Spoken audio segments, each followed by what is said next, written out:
Ensuite, il y a Owen. Ah, ok. Donc, sur le micro.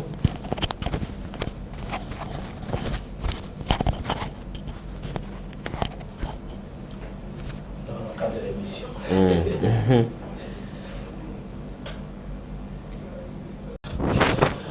Maître Loulou Topesi Mbote. Oui, Mbote est un journaliste et puis il y a des internautes qui ont apprécié Mbote. Voilà.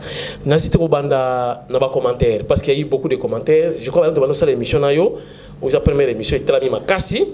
C'est que nous déjà que peu de gens qui tapé na côté na yo, ça a fait plaisir. Mais il y a eu des commentaires parce que y a télévision en clair, il y a différentes na télévision en ligne.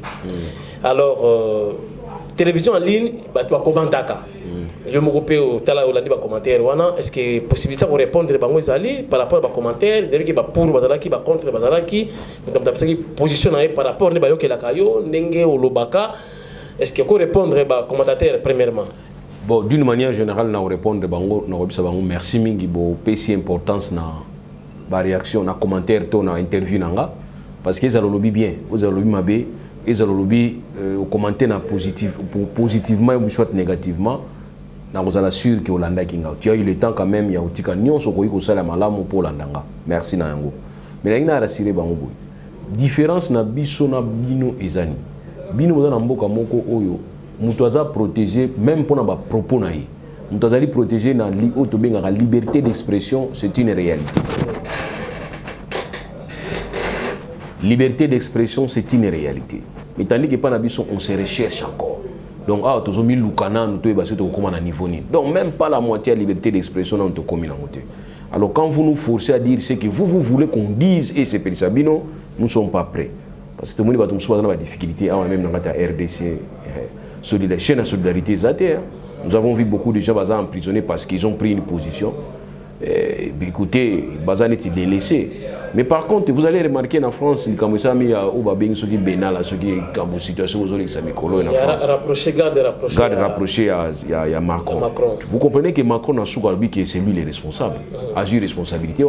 Mais Macron n'a jamais giflé, n'a jamais tapé sur quelqu'un. Mais il a eu responsabilité. Mais en Afrique, c'est impossible. Le président de la République, ministre, premier ministre, a eu la responsabilité à acte posé par les tiers. Alors, pour Sarabie sauter, nous parlons ce que nous pouvons parler.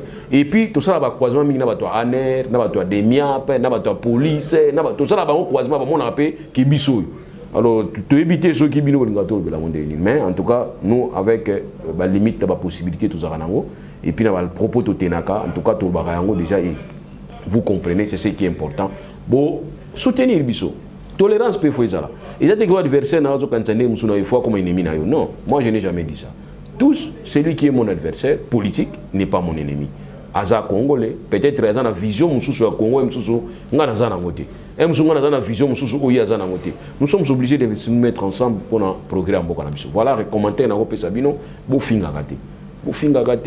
c'est vraiment que ça papa na maman sonité, réagissez. Si on est avec mes athées, ou bien carrément tu me zappes. Moi, peut-être, nous sommes à l'aise. Au zappinga, qui au lobalikamo, au yumozo comprendre que c'est la maladie. Merci, Maître Loulou. Je crois que l'Internet, nous sommes commenter mingi, super réponse. Donc, tu as commentaire sur ça. Mais, n'importe qui commentaire et continuer. Effectivement, Maître Loulou, ce qu'il a dit, Azar a raison totale. Toza a exposé. Na bango, na biso ba toza diffuser. Ba vidéo oyo donc tout ça peut exposer donc lelo ba dans les safu bango wana mona ki bakanga ki na lobité ke ba combattant ba kota ki te to ba tapoto ba kota ki te na bi ke sala ki bino pe passi mais au moins que qui yé moko na cellule il a souffert donc c'est vrai il faut qu'on commente qu'on soutenir le biso mais vraiment nous sommes exposés plus que vous Merci beaucoup pour la compréhension. Voilà, ta bonne émission. Maître Loulou, enfin, opposition, Basangani. Pour mingi, il est impossible l'opposition Basangana. Basangani déclaration commune à Fatima. Donc, il y a 2 jours. Maître Loulou, commentaire par rapport à la déclaration, il y a opposition certainement au Landakian. Bon, c'est déjà un début. Nous avons voulu tout créer, Titobagi la fois passée, une certaine bipolarisation.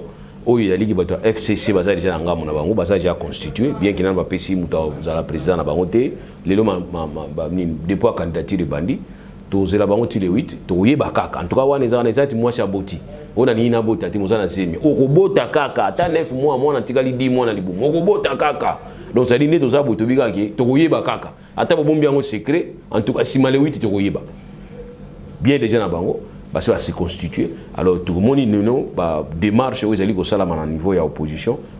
Mais en tout cas, je voudrais qu'ils partent au-delà de Sangana. Un esprit, vous allez remarquer que les revendications sur c'est ce qu'ils ont toujours dit chaque jour. Mais tout le monde au moins 6 cas. Mais le Wasika, auto c'est là qu'il est discours à chef de l'État, toujours quitté. Bino na bino tozo, biso na bino tozo quitté. Parce que y a un moment limite sur niveau opposition, ouais, ça que non, biso nyonso, to tiki ba velléité na biso à ba candidat présidentiel.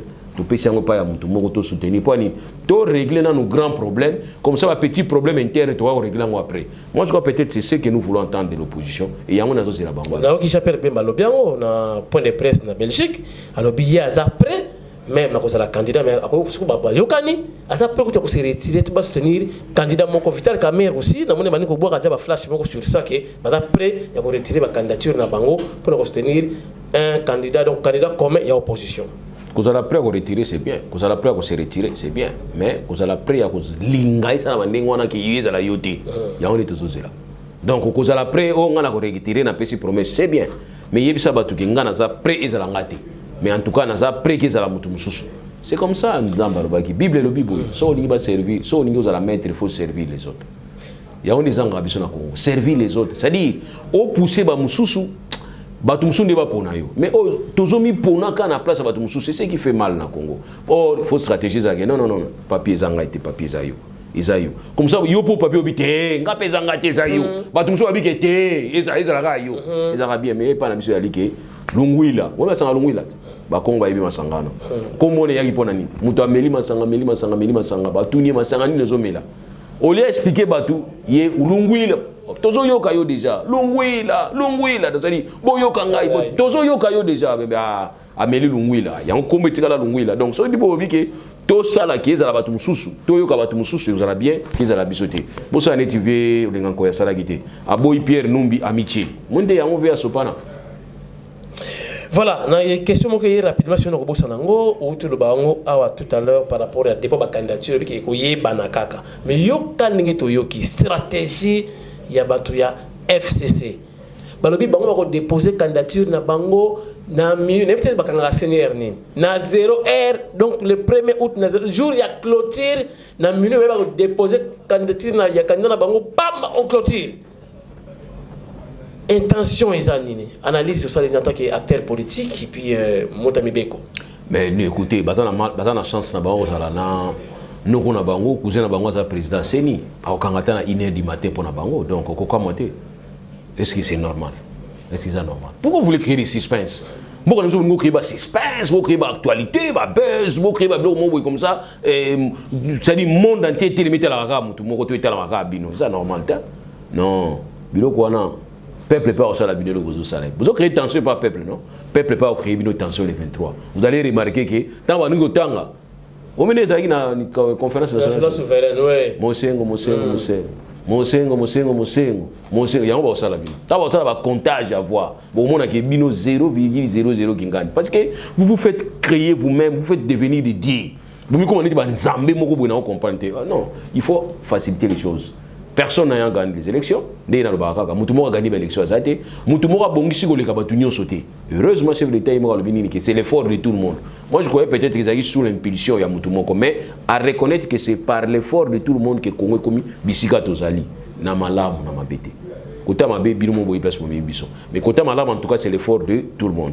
Alors botika otia peuple en attention. Mais ba na chance avantage na bango cousin na bango noko na bango papa leki na bango papa kulutu na bango voisin na bango azali président Seni donc ça va. Donc c'est que ba koleka. autoriser pour déposer dans 0 heure. Kasi bango balobi yango bureau ekanga maka heure nini ata bino mo administration ata na poto bino comme ça organiser bureau ekanga heure nini. Or tant bureau ekanga ne tant parce que quand on a donné le jour où il y a souka il y a aussi l'heure.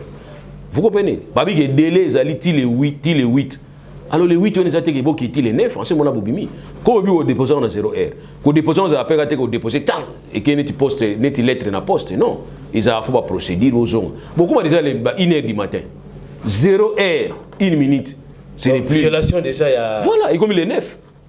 0 heure, 1 minute, et comme il est 9.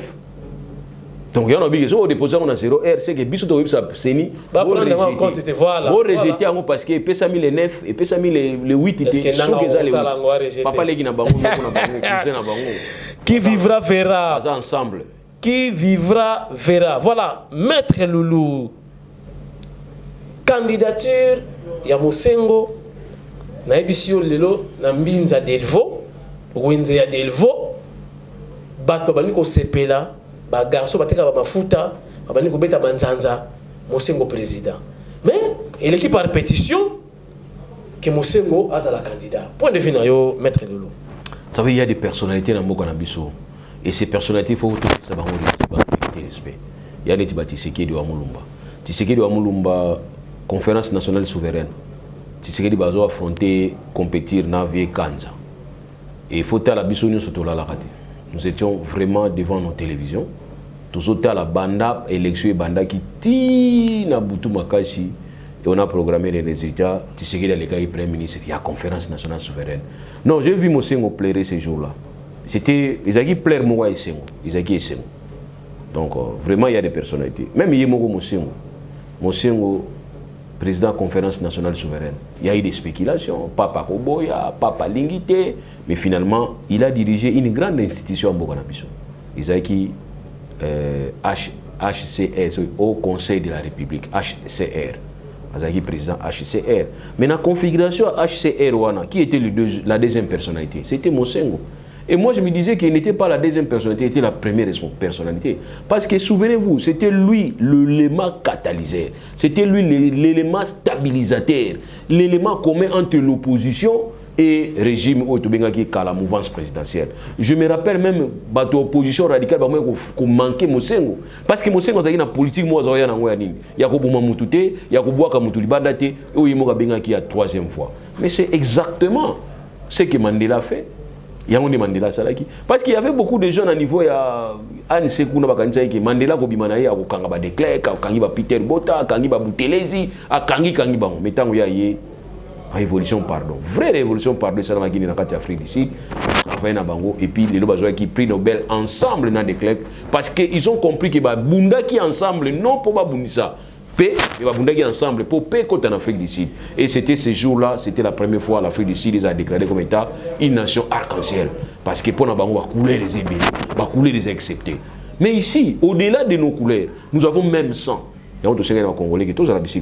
Alors pour moi, le seul candidat qui a ramené le peuple dans la période où nous avons en Afrique du Sud, tant que Mandela Bimaki a posé une candidature, pour moi, ça peut être celui-là. Mosengo. Il est là, il va travailler pour tout le monde. Vous allez remarquer que Mosengo va travailler même contre l'aspiration de nous bien vers Batou. Nous avons remarqué ça. Mosengo partait dans Tsele.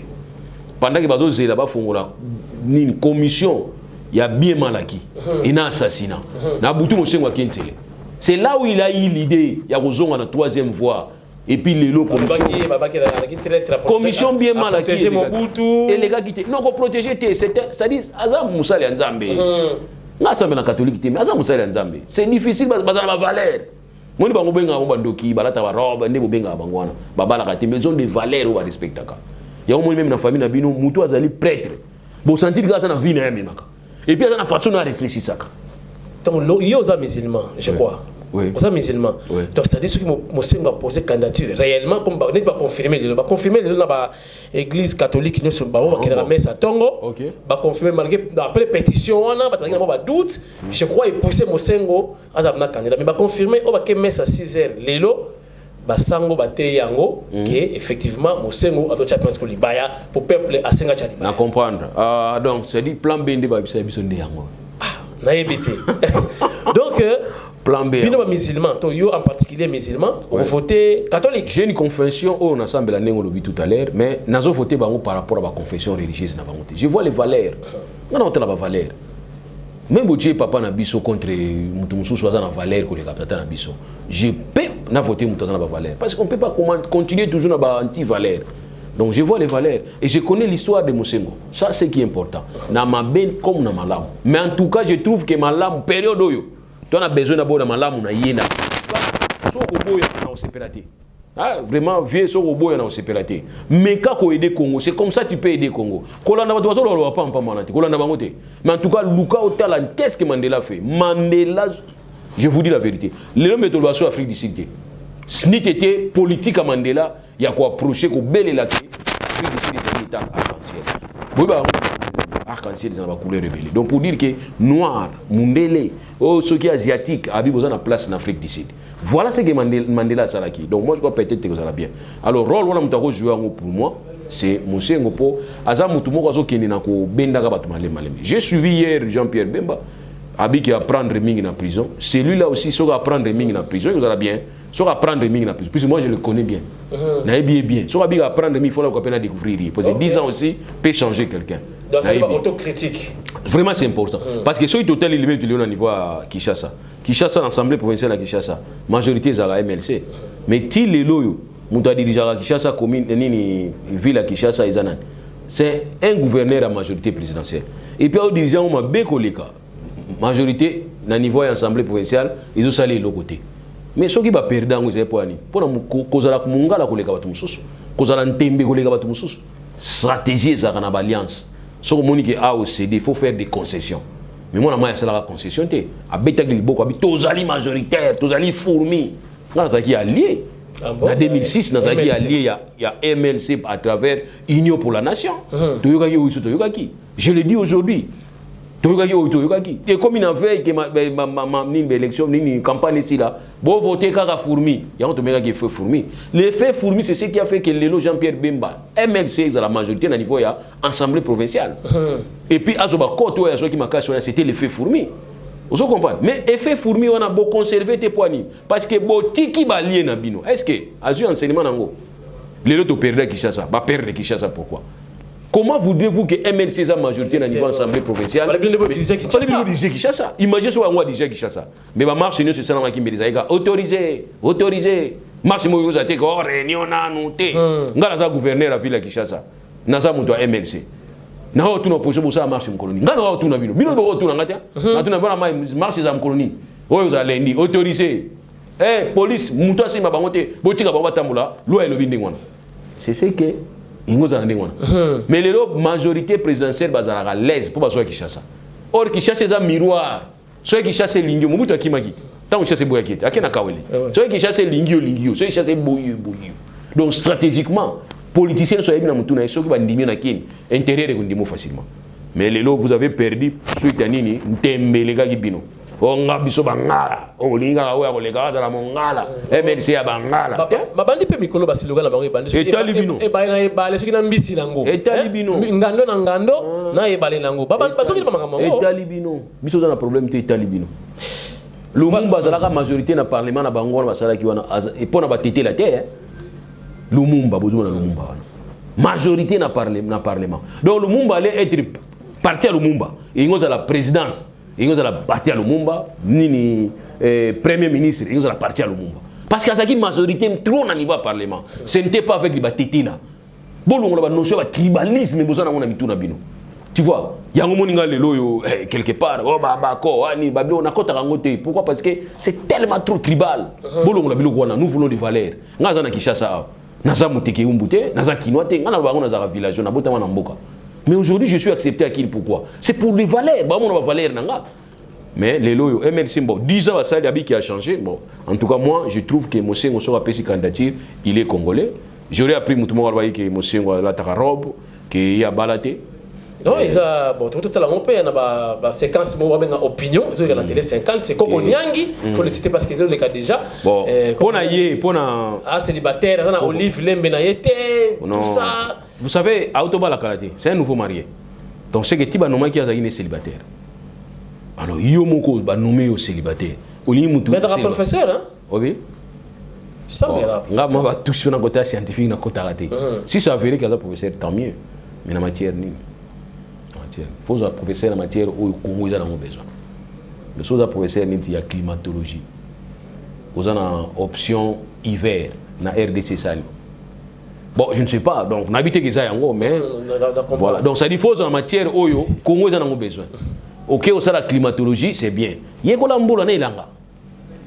Zala pe expert en mboula na ilanga na RDC ba utiliser na place ni ba utiliser. Parce que ça m'étonne pour boyebi que ato ça no expert en mboula na ilanga soko yeko za la ministre l'habitat. Donc matière o wana kuna yo tout ça té. Voilà, on a dit que c'est comme ça, muta kumba moto, habiki na démarrer pe na kumba avion. Ya on va accident za trop. Question o yuti na Belgique et pas ya Odon Kabouika Kalonji. Kalonji Kabouika Odon na Belgique. Alobi azo kamwa à peine kaka makamwa pétition et bandia wa Sidi Mosengo et Kamere se précipite pour la soutenir Mosengo. Que non donc Mosengo, et tu as ça polo, tu as un Kamere, tu as un Mosengo. En tant qu'analyste politique, point de final. Odon, oui, Odon Kalonji. Bon, na Mosengo pas Odon Kalonji, tout tient on a c'est totalement après. Ouais, totalement après. C'est comme si tozo bundanga na yo Odon na parler papa na biso na maman na biso sombela yo nanga moto bandi tout ça ni. To konje bitumba beto bona moto to boire na moto so to bomi moto ndeto ta ba règle to régler ba kami kimi wana ça va ka to régler ça problème grave té mais en tout cas ne ya constater nga pene na constater mais ya kati trop ça pour il s'attend que non ya on a idéologie à Jésus na wa taki musu na cross ki bandi so ki nani comme quoi que mokonzi tango kokota c'est un effet et ça kanisa penga déjà té et ça effet moko psychologique c'est normal mami on a pas ni obi so za ennemi moko banga makasi obanga ka ennemi wana omeki obunisi so ko obunisa ite mais yoki mutu mo azo beta ye oyi ko za fana mutu abeta ka yona oh donc soit ça te wana ndeto za wana soit te wana soit te mpepenyo sezo ya obo ba nani to nani c'est-à-dire tout ça ce qu'on est emporté na ba vendre so ya tu vois question sur ce donc ça dit tout ça li vendre so ya et momi biso to en choix sauter c'est-à-dire na bi que ce monde a bela makasi trop ameki ba kisine ce simiso c'est lié à soso nyoka lié ni à soso aolia donc on le guérison de tout ça na Congo ça choix sauter donc on a paraphrasé Jean-Marc Kabound on le baki tout à l'heure na Fatima que comme quoi ta batie cuisinier il y a chef de l'état candidat va voter cuisinier wana. On n'a plus le choix est athée. Parce que nous sommes dans une réalité où il faut d'abord une alternance et quota. Et cette alternance voulue par les législateurs, ils ont une obligation. On ne peut pas s'en passer. Donc, à tout le là et makasi, ben écoutez, mon ami, tu as 5 les gars comme ça. Mais est-ce que tu risques de même sort que Afdel, Mobutu to lemba qui est en tout cas ta soki babaye a remplacé dans nos cas Mobutu kenenan. Mais voilà, bilan 17 ans, ce qui 20 ans il y a Afdel. Fiasco comme de la Banzala. Papi, nga lingi na réfléchir dans sens sonate. Si on a réfléchi dans sens sonate, on sera beaucoup plus extrémiste pour rien. Nga lingi na un peu modéré.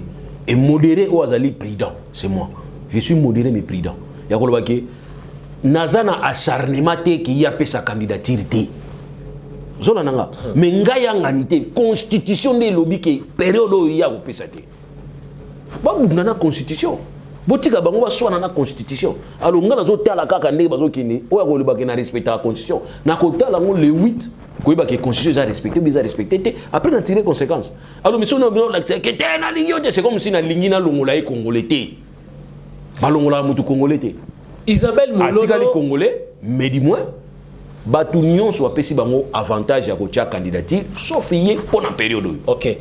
Isabelle Mololo yé pas dans la Belgique. Yé à Lobby Boy. Pour na Mosengo ezala machine à voter ou pas aleki déjà. Vous avez la même Makansina Aza fanatique, Aza moi aussi Isabelle Aza nabi Aza membre peut-être il y a parti opposition, Aza fanatique ya muto azomona ki Congo na ifo ebonga na ba bato mosusu babomi Congo neka muzalo bagi ke oyo abomi Congo dans la leçon européenne sabiso poto bongisa Congo te. Celui qui était hier problème ne peut pas devenir solution aujourd'hui. Une application oyo baby et comme un virus pour un ordinateur. Donc ça dit elle a raison, totalement raison. Mais pour nous il y a moko. Tu comprendre que c'est facile il y a quoi bisa mutu ce qui oppose à poser. Tous à la poser. Tous à la agiter tout la vérité. Mais tous à la poser tout la vérité. Vérité les arabes moko. Et c'est là qui secret. Donc, n'a pas remplacé, ça. Mais ça va s'éclaircir, ça va se savoir. C'est entre le 25 et le 8, point carré. Le 9, c'est tout le monde qui. Et c'est là qui a quitté. Tant mieux, de fois. Mais c'est tout le monde qui s'est réalisé et qui candidature les a déposé et qui est extrémiste et à partir de Bango. Eh bien, à ce moment-là, on va commencer maintenant à tirer les conséquences. Mais pour l'instant, on a calme. Moutou a raison, on a raison. Et puis, si on a raison, on gagne ma capacité. On perd de l'énergie. Si on a raison, on a calme. Et Golanda a place de nos choses. Arrivé Jean-Pierre Bemba le 1er août, avant que nous ayons là-bas au Bawa, nous avons été là-bas au cimetière, biso ba chrétien, le 2 août, qui était là-bas au cimetière, Bawa Batika biso, Kobongisa, Ochamwa Couleur, biso ça la Bongo.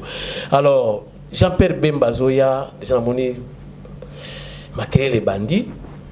Yo ebisi ba congolais to kino yambaye na ba fanfare et dans la ni trompette ni tambour ou avec des trompettes et des tambours.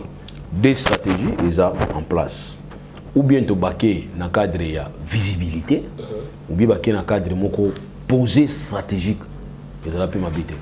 C'est-à-dire est-ce que oui que des clés baza ko tana na Mandela en coulisses les le bimi. Ah bon? Ouais. Mandela, tout ça, ils ont bien. C'est un sud-africain, le blanc là, le blanc, anglais. Des clés, Mandela, tant qu'on a qui dans prison, ils ont planifié. Et c'est ce qui fait que les lots des clés dans Mandela, ils ont pris Nobel à paix. Parce que le monde a compris, tout le monde a compris que c'est grâce à l'effort à Bahomi Balé. Alors si nous pouvons avoir des hommes d'État comme ça dans la RDC, et la bénédiction pour la RDC. Donc moi, si j'ai un conseil à donner, Ayana Indenge Moutou Sayaga dans la simplicité totale. Ninga lobi que 10 ans été n'ina mona ngo. Ce qui na mona on a eu sabino qui a solo 10 ans été parce que ba défaut mingi zela ki liboso ya on mebi so le rotia. Ba kanga on ni comme li mboka mususu. C'est que pas stratégie zela kité. Ba kanga on ni comme yo zaki rebelle otini soda na pays où zela ki agressé. Pays où zali c'est-à-dire président élu légitime en place. Ngana sali bino nini.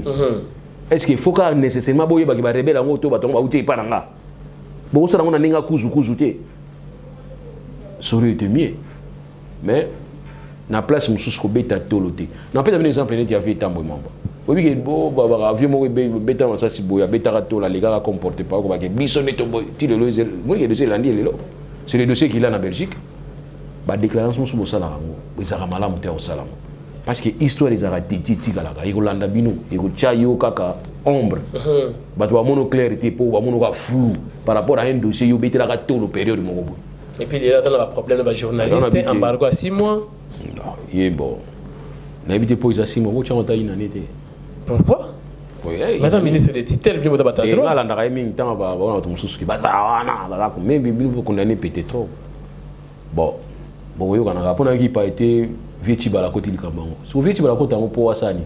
Non, les journalistes, il faut vous apprendre à respecter. Pas respecter Bino. Vous êtes le 4e pouvoir. Si vous respectez Bino de Simbati. Alors moi, je ne souhaite pas que basa la négociation l'élo. Tant que vous avez mis sanction à Bino. Si vous revoir sanction à Bino et diminuer de Bino. Ok. Parce que vous comprenez que vous avez même nous va battre au qui est la pam pam. Vous pouvez Vieti Balakoti c'est belé au regret. Car vous préférez regret.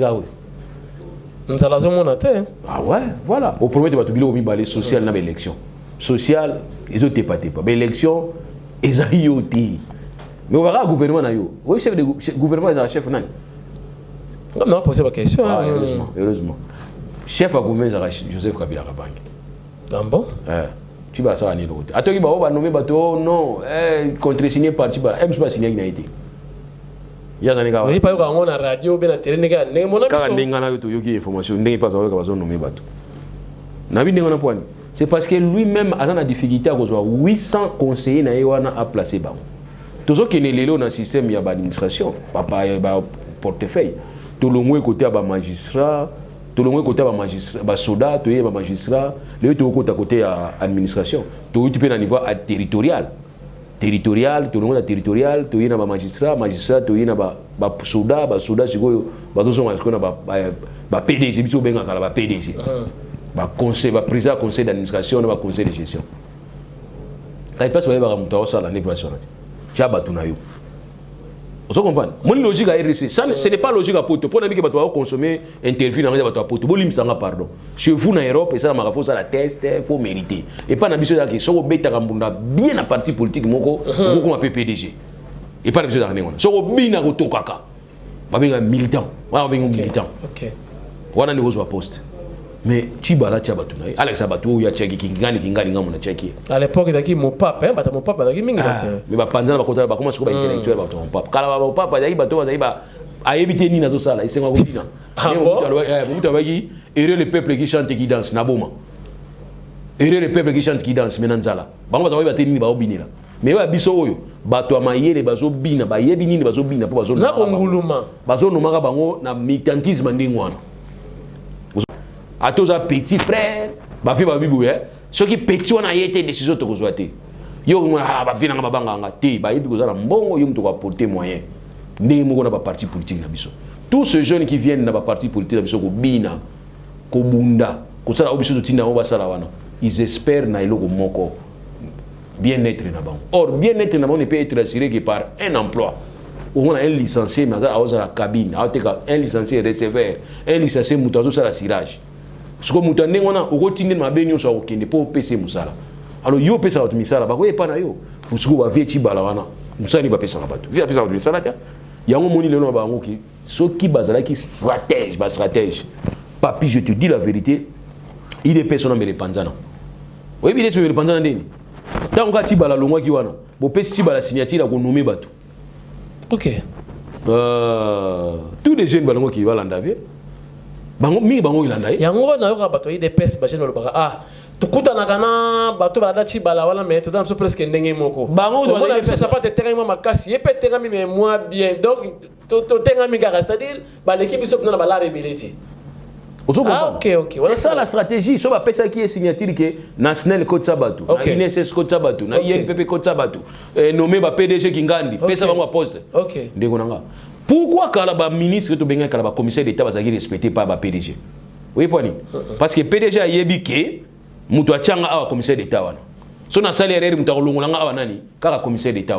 Il y a un commissaire d'État va respecté. Mais le un président du conseil d'administration a boudé ministre. A boudé ministre. Lui, c'est pas le bien côté. Mais le ministre a un pantalon, mais il a un jeep. Vous comprenez? Il y a un habit donc tout ça, ils ont un ministre a une décision, il a mis en prison.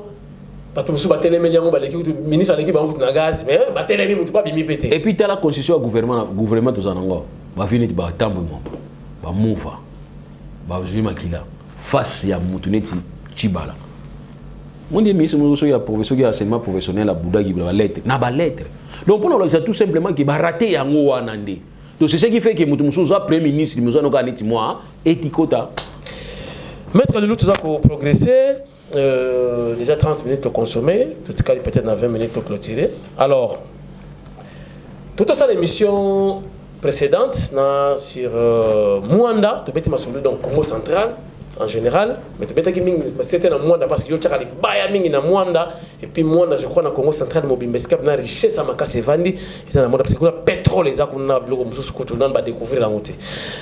Alors, après l'émission na biso to vous milité awa bibembemi balé ya minene koyi na Congo central gouverneur ayeawa na discours le chef de l'état état de la nation voulais-je dire chaos 2 jours après ou 3e jour après ministre budget ministre provincial bien sûr il y a gouvernement ya Congo central chaos on repère sa réponse au moyen ndenge nini na pesa sous question nango. Du coup, Matadi fait ya kosaranate na liwa ya gouverneur. Des questions ya mona maître Lolo, monde entier va totala yo, pesa bakanisima yo. Bon, ce qui est vrai, on ne peut pas se réjouir na liwa ya mutu parce que liwa d'abord to wa kubunisa mutu. na ba évolution sur mindele ba sali so ba ko bonisa liwa mais ba se ba longi mais tilelo nous tous nous sommes devant la mort incapables à agir donc ya ngana linga jamais ko sepela na mutu soka kufi parce que tourne na yangwana ngai tourne na ibité aux alakan. Alors par rapport il y a bato ba sepeli papi laisse-moi te dire que ils allaient liés na façon mutu à vivre. Vous comprenez? Ils allaient liés façon mutu à vivre. Ce qui pasteur à côté na matanga até à bembete mais até à yona ngam tuti kali. Donc était à biso ngale. Quand voilà on ba yanga. Était à biso. C'est parce que vraiment quand nous avons même quand ça na banga. Mais il y a des inconditionnels quand bazali. Il y a des inconditionnels. Ndenge na landaka iso musu kofi aloba kike bato balobi naza mabe. Mais ba o nga na salisaka. Boko ça pe groupe te boko loba naza malamu. Ndenge mona ko baka ke non. Bato to sai sala mokili. Auto quand ça ba inconditionnel pour na biso. Peut-être bango ba ko trahir biso. To ça ba enquête au mona iparité Judas. Im to za bomba kambo. Im to za bomba kambo. Ba 12 apôtres. Judas mto za bomba kambo. Mais mutateka ki Yesu. Donc c'est marchandise ici là qui. Tant Judas moni bi on so bateka ka ici li abi non marchandise musu yango tika za nini na teka yango. Donc tous za kana makanisité au kansake. Bato za rapeme na biso za ba inconditionnel ba ko bundela biso te na suka. Ngana pesa reliki na pas nzambe. Mais tout en cause la bien na bato. J'ai fait un effort dans la bien na bato. Mais na mukili so kanisi ke yonde nzambe amuke eh ben ça peut arriver comme ça. J'ai pas encore vérifié, je vais me rendre à Matadi Dibo Mamonda. Je vais voir ce qui est réellement bato. Mais en tout cas les échos que nous avons, c'est eux qui na sens soir. Il y en a biga qui tous à la bien. O akiya c'est akiyi. Cause l'adversaire a muta kufite. Po ya c'est akiyi. Bitumbana yesali nini ici. Vrai bitumbetikali yonanga face à nzala. Yonanga place face à sous-développement. Voilà ce que je peux dire. Merci Maître Loulou pour répondre sagement aux étapes qui mission de M. ça va trois minutes mais au bas ça va comprendre le message de profondeur. Il y a un message à Maître Loulou, détail et moko ils ont bien dit. Voilà. Mosengo toujours moké Mosengo lelo yo président de la République. Ils ont le col à ba tout rappel Simaro Masia que Simaro yebisa biso ce que l'autre l'équipe nationale il y a des musiciens tant que la biso musicien moni qui va défendre le Congo soit na Kiba aux États-Unis musicalement Maître Loulou le but est que yonde oza koleka batu nyonso yebi batu nyonso ba talent ya batu mais en tant qu'analyste on attend que kelasi ya malonga yo nengozo monde na expérience oza nango lelo yo Mosengo président de la République. Est-ce qu'on peut savoir équipe té ou qu'on représenter RDC autant nga pe ba kombo ningi batuna ka masia atanga ka ba fere tanga ka pe kabose yo ko mona banani ba ko travailler na Mosengo pour mboka o yelongwa na soni o tozana ngolelo. Bon actuellement ceux qui vraiment a commis président na ko ba ko recommander à travailler bien bato bazo défendre ba valeur parce que ce n'est pas quelqu'un as un novice dans monde politique na biso. Mosengo a bandi kala dans monde politique na biso. Il a joué vraiment à une certaine époque a joué un rôle très très important. Donc et puis Aïbi c'est Aïbi qui dirigeait de manière à ce que diriger qui tout le monde a dirigé qui va la conférence nationale souveraine. Le vrai problème qui va toi qui qui était. Ce va toi qui est Mosengo de part et d'autre nous avons un problème. Les l'opinion va toi qui l'a été. Donc Keba les mêmes causes peuvent produire les mêmes effets. Attention. Mais azamutu o Aïbi va te belé. Bon papi nga dans difficulté ma casse à relever la bateau. Mais moi je vois qu'il y a des valeurs. Mosengo ça notre travail na bateau travail bateau azali pondéré. Au bazali posé, au bazali pragmatique, au bazali na une certaine expérience aussi. Ndenge yo monaka eko sala banane. Oko tangata quelqu'un non, c'est non yo. Au monde qui vraiment bala pragmatique ndenge lobby. Baza mana passion pe ya Congo donc c'est que nous bimsanga ba principe nanga. Problème ezate. Ngana poser une question. Na bimana principe nanga. Mamuke parce que na ngami ngolobe la batute. Mais quand on compte na expérience za nango. To sala boy. To so expérience ya situation mo ilikela ki mboka moko boye ndenge boya biso. Parce que ici, nous avons mis l'Afrique du Sud. L'Afrique du Sud apparaît à partir des années d'Afrique du Sud, des situations terribles, catastrophiques. Bisous de aucun limite. Oh non, tu as IDPS, tu as parlé, tu as parlé, IDPS, tu as pépéré, non, tu as raison. Parce que si tu as bien, tu as IDPS, tu as pépéré de mon côté. Tu as parlé, tu as UNC de côté. Mais en Afrique du Sud, il y a beaucoup de gens. Vous comprenez? Ba ofongla ba mbwa pona bana miki. Bana miki ba osala na Soweto. Talan ba bato akufa na Soweto. Mais si on bateau là, on a Soweto, Bayokani, Basali gouvernement place Moko, Babengi le Lubango, une nation arc-en-ciel. Voilà l'expérience malade. Donc voilà, on a autant à battre.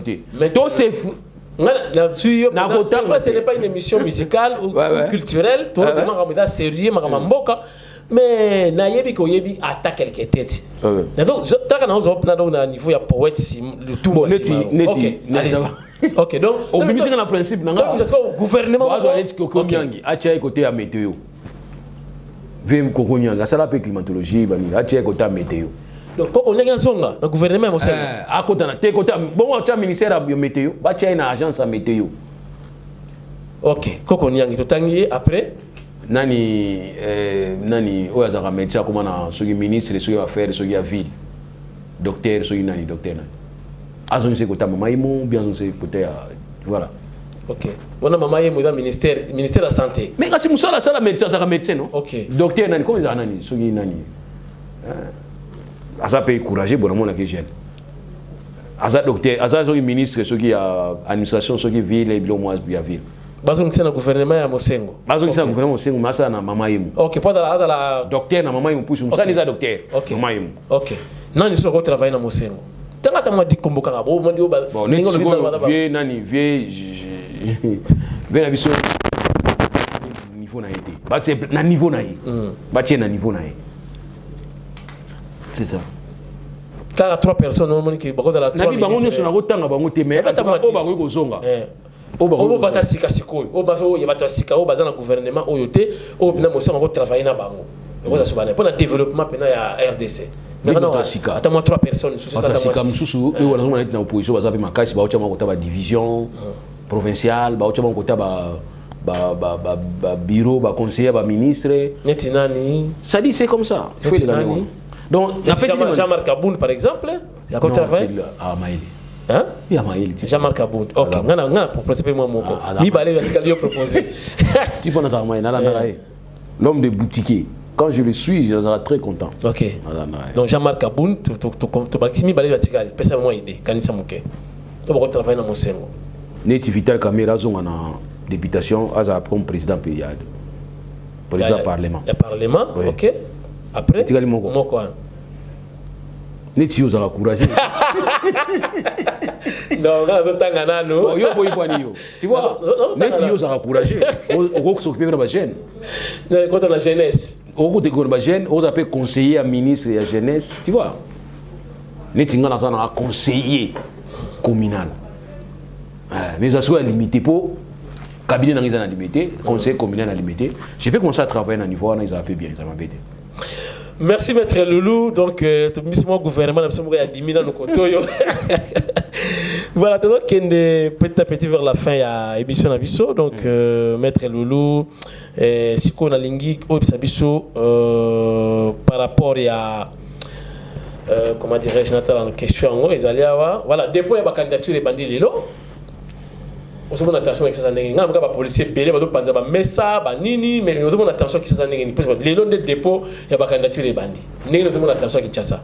Malgré na beaucoup de qui ça c'est bêti ma casse na limité à wana Kingabwa. Et tu éviter réseaux sociaux bah le répéter que non il y a eu ça mais bah tu vas bengi biso dire que non Kingabwa bah tu vas aller sous va bruit des balles. Tu éviter régions sociaux mais n'engagé moni climat de la Kinshasa pour dépôt et bah candidature des bandits lelo. Ce qui régime aujourd'hui chèque ma casse na visa pour un comportement il y a ba ko déployer ka ba policier par-ci par-là. Ba toza na France la Belgique ba peine pelé ko sakana. Ba bi période ni ba tiaka ba soda na nzela. Ba tiaka soda na nzela ce qui situation ezali vraiment wa benga ba moko alerte rouge ça. O elongwe na orange, dona na o elongwe na orange, comme na vert, elongwe na vert et comme na rouge, wani za na poto sentir que ba otambola ba soda ba otambola ba zaniti ba armoire, ba otambola so benga banani. Donc, pour le bagage, il faut une période. Mais c'est que l'union se peut pas en battre. C'est quoi absolument tu n'en dis pas, au moins on a bouqué le quoi mutu, à côté de on a quatre pays alliés, tu vois tout ça. Ils allaient quoi à quand on avait chèque à gouvernement. Ni toujours au chef d'État le bagage. Bah tu vas au panza, bah au kima, na tu ni bah tu vas au kima poani. Où à Kolobali. Où sont tu à Kolobali là? Ou soit radio, ou soit peut-être télévision, tu as. Oh t'es la maison ina nandako. Et là au pays ça na magina moté, à lobby na EPK n'enga le bagani na 20h. Pour mon discours, on a discours à 20 ans. Chaque 20 ans à RTNC.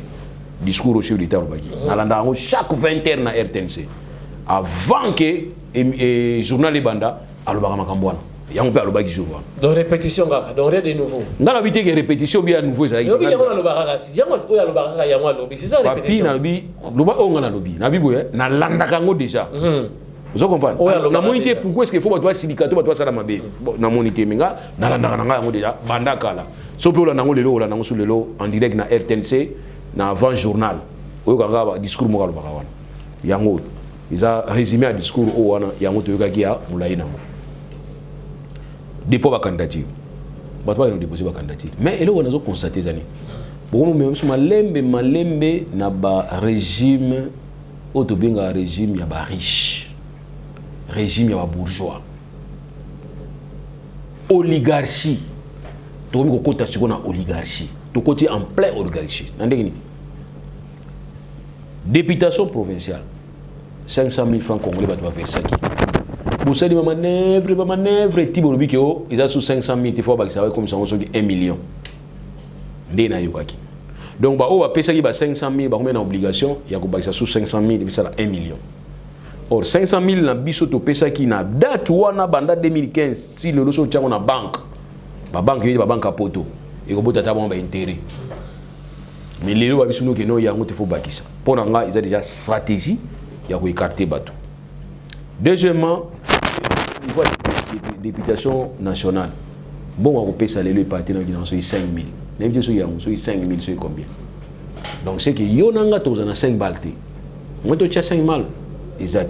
Donc, ils ont déjà tout pour une élection. Non, ils ont organisé. Tu as 5 balles. Ils ont un ministre, un député à la possibilité. Ils ont un bon. Ils ont payé ça. Ils ont tout bazana. Ils ont foutu les 5 000.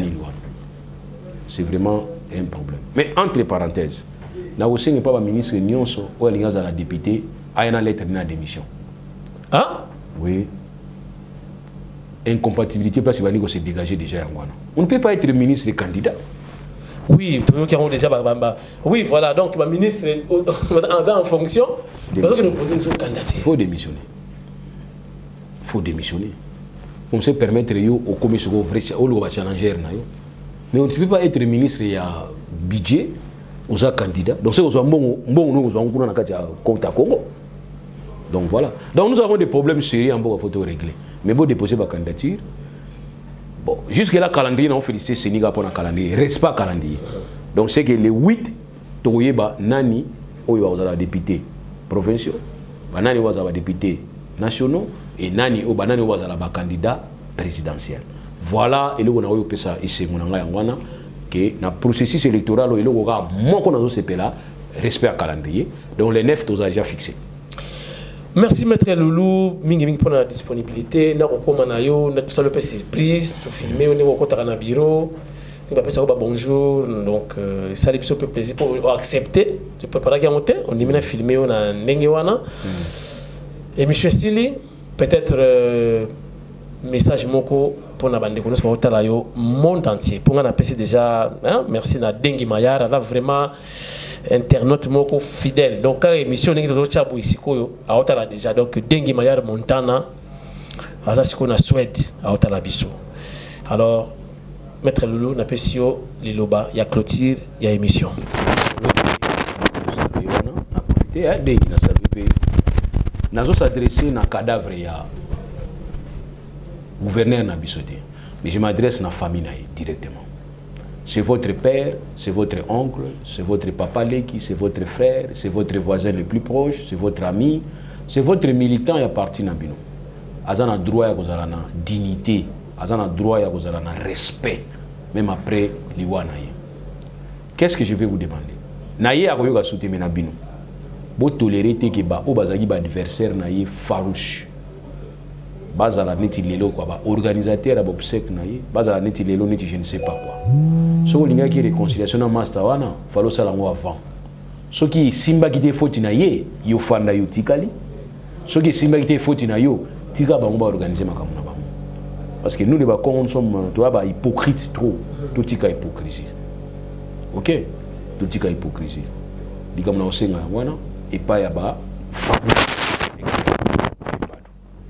Je ne dis pas que Delaïne est bien. N'habité tous les mabé.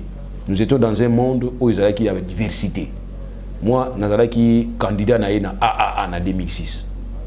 Ce n'est plus le lot de on peut appeler ça une solution. Nous les Bantous, nous avons toujours un respect à mort. Et quand on a OCP, là, adversaire, on a gagné. Bubundi te po ya kufa yo tikala. Mais nzambe mutalingia kende. Mais yo pe jour nous ça. Yé ba seki, yo même soit obina. Na ba adversaire na yé. Bozala même na cohérence. Botika famille na yé et s'occuper. Voilà les gamna ba peut-être na yango. Là je déclare vraiment comme secrétaire national, il y a jeunesse responsable. Tozala concentré na makam susu. Total la perspective au tozala mo liboso. Qu'est-ce que nous devons faire pour nous au tombola? Et considérons tout ce qu'il a fait comme des acquis pour Nabiso et tout ce qu'il n'a pas fait comme des défis aujourd'hui pour nous. Tu vas relever en gros. Voilà les commentaires. Vraiment là-bas, monsieur Sili, mais question est na malobana yo kakoyo maître Lolo oyo akoya gouverneur akoya parce que vidéo yo kotala monde entier. Certainement gouverneur akoya atati na bandeko pe na poto pe yo ba émission ko tuya su kama ma poto te na ba téléphone na ba to ba émission internet na yebi kututé. Kelingine banzembo luambo. Yebisaye déjà. Oyakoya, à ça la ligne pour la Congo central. Voilà. Oyakoya, à se référer plus à des défauts à Oyaki pour à ça la mieux. Conseil na les amis, ma petit conflit coutumier. Il faut que yo mukonzi, oyo ba ko sango avant que ait dérangé. Et quand on veut intervenir dans le conflit coutumier, qu'on a la tendance de la autorité. C'est ce qu'on appelle l'autorité de l'État. Quand on a un conflit coutumier, loi n'a coutume, ils la respecter parce que c'est un des symboles à complémenter. Le gouverneur de la ville, le gouverneur de la province, c'est lui le représentant chef de l'État. Alors moi, ça m'étonne que les loyaux, le gouverneur qui ngandi, a un conflit, tu vois, tout ça, ce sont des défauts qui nous permettent de traiter. Et tout ça, beaucoup élément stabilisateur. C'est-à-dire tant que mon yo to va que papa yé nzalisili. Mais là te mon yo yé maotro. Merci maître Loulou, tokutani prochainement sur l'actualité mogo ya makasi yé neto salaka toyekaka. Naza disposé. Merci beaucoup. Merci mon frère.